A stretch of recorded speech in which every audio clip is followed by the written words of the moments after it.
Project देख रही थी, बहुत अच्छा लगा, जहन भी हल्का हो गया। आओ साथ में देखते हैं।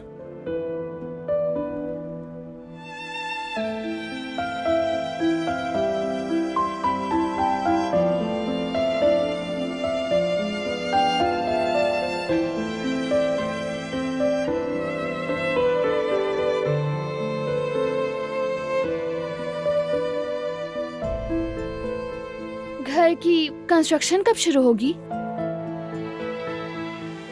नहीं मालूम, उस तरफ ध्यान नहीं है अभी मेरा।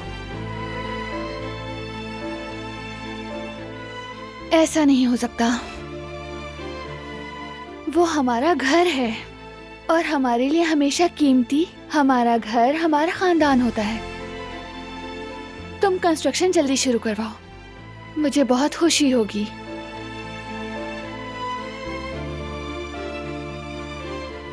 ठीक है।